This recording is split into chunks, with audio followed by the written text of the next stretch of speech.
हरि ओम। कृष्णाय वासुदेवाय हरिये परमात्मने प्रणतक्लेश विनाशाय श्री कृष्णाय नमः।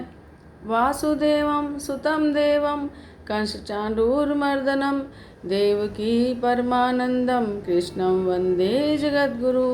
बोलो श्री कृष्णचंद्र भगवान की जय। श्रीमद् भगवद गीता 17वां अध्याय।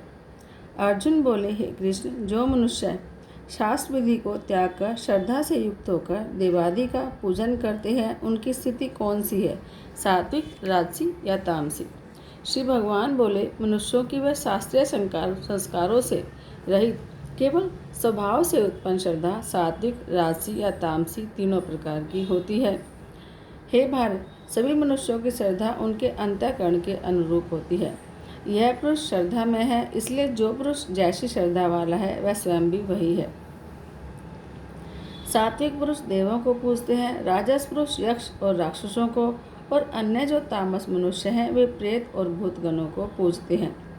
जो मनुष्य शास्त्र विधि से रहित केवल मन कल्पित घोर तप को तपते हैं और दंभ और अहंकार से युक्त और कामना, आसक्ति और बल के अभिमान से युक्त हैं, जो शरीर रूप से स्थित भूत समुदाय को और अंतःकरण में स्थित मुझ परमात्मा को भी कृश करने वाले हैं, उन अज्ञानियों को तो आसुर स्वभाव वाले सुन।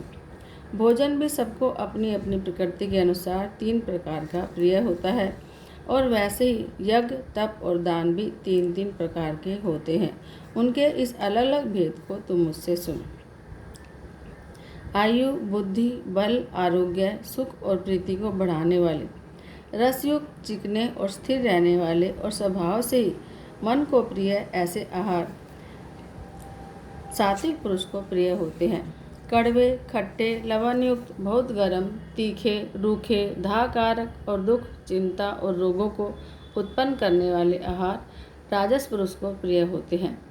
जो भोजन अधपका, रस रहित, दुर्गंध युक्त, बासी और उच्छिष्ट है और जो अपवित्र भी है, वह तामस पुरुष को प्रिय होता है।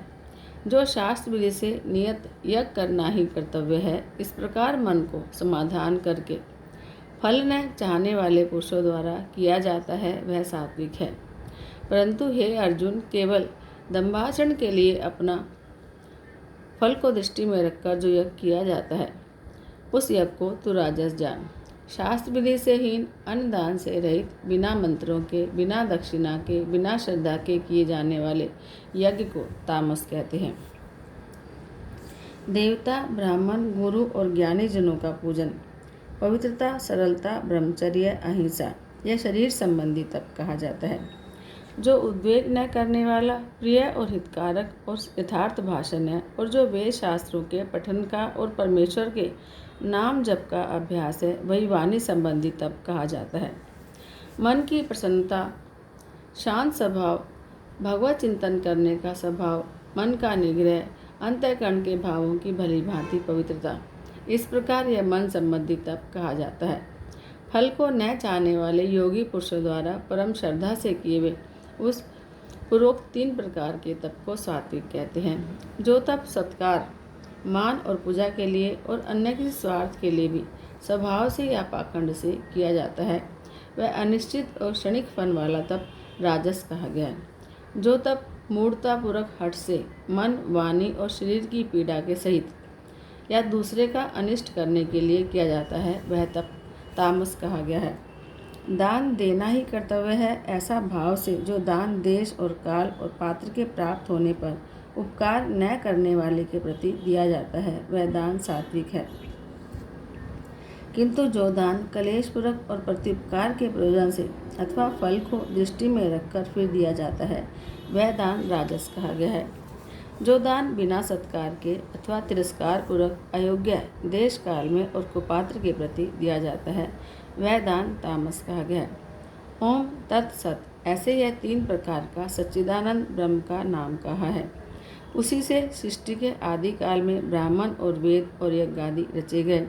इसलिए वेद मंत्रों का उच्चारण करने वाले श्रेष्ठ पुरुषों की शास्त्र विधि से नियत यज्ञ, दान और तपरूप क्रियाएं सदा ओम इस परमात्मा के नाम को उच्चारण करके ही आरंभ होती हैं। तत् अर्थात तत् नाम से कहे जाने वाले परमात्मा का ही यह सब है। इस भाव से फल को न चाहकर नाना प्रकार की यज्ञ तप रूप क्रियाएं और दान रूप क्रियाएं कल्याण की इच्छा वाले पुरुषों द्वारा की जाती है। सत, इस प्रकार यह परमात्मा का नाम सत्य भाव में और श्रेष्ठ भाव में प्रयोग किया जाता है। और हे पार्थ, उत्तम कर्म में भी सत शब्द का प्रयोग किया जाता है। और यज्ञ तप और दान में जो स्थिति है वह भी सत इस प्रकार कही जाती है। और उस परमात्मा के लिए किया हुआ कर्म निश्चयपूर्वक सत ऐसे कहा जाता है। हे अर्जुन, बिना श्रद्धा के किया हुआ हवन, दिया हुआ दान, तपा हुआ तप, जो कुछ भी किया हुआ शुभ कर्म है वह समस्त असत इस प्रकार कहा जाता है। इसलिए वह न तो इस लोक में लाभदायक है और न मरने के बाद। ओम तत्सदिति। श्रीमद्भगवत गीता शुक्लनिषत्सु ब्रह्म विद्यायां योग शास्त्रे श्री कृष्ण अर्जुन संवादे श्रद्धात्रय विभाग योगो नाम सप्तदश अध्याय। जय जय श्री हरि। श्रीमद्भगवत गीता के 17वें अध्याय का महात्म्य। श्री महादेव जी कहते हैं, पार्वती, अब 17वें अध्याय की अनंत महिमा सुनो। राजा खड़ग भाव के पुत्र का दुशासन नाम का एक नौकर था। वह दुष्ट बुद्धि का मनुष्य था।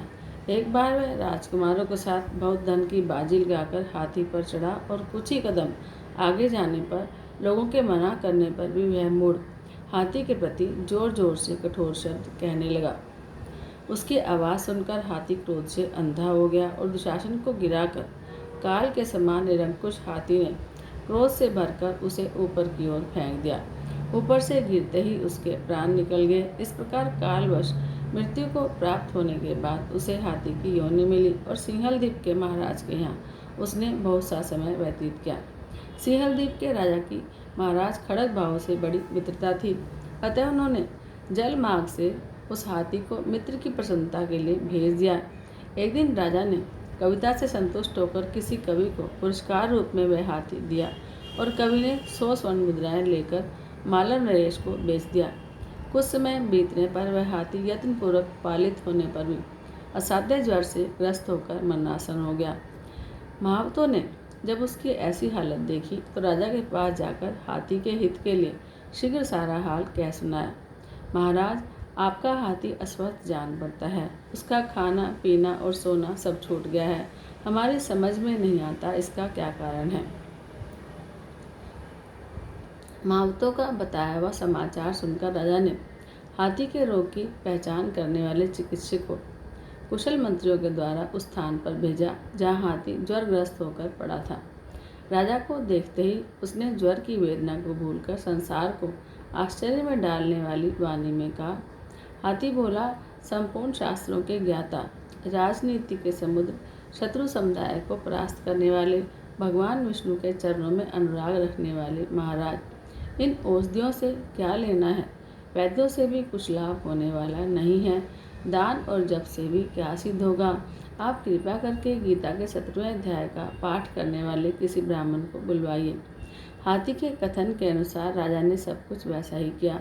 फिर गीता पाठ करने वाले ब्राह्मण ने जब उत्तम जल को अभिमंत्रित करके उसके ऊपर डाला तब दुशासन गज योनि को छोड़कर मुक्त हो गया।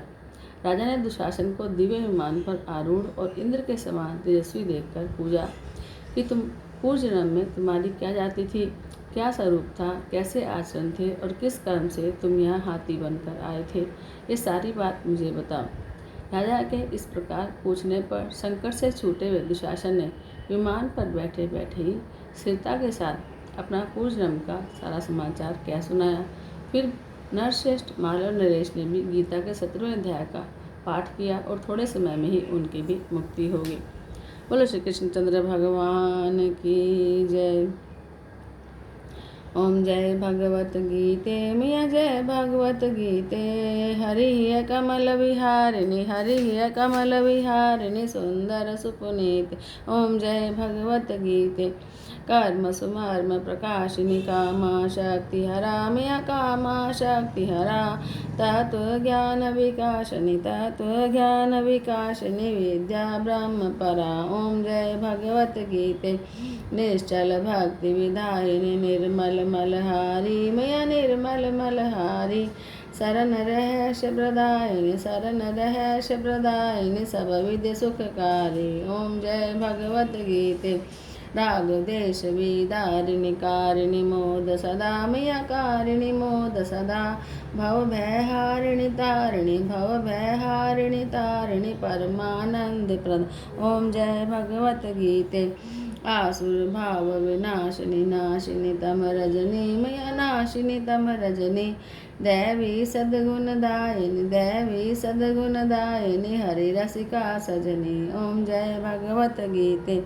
समता त्याग सिखावनी हरिमुख की वाणी मैया हरिमुख की वाणी सकल शास्त्र की स्वामिनी सकल शास्त्र की स्वामिनी श्रुतियों की रानी। ओम जय भगवत गीते।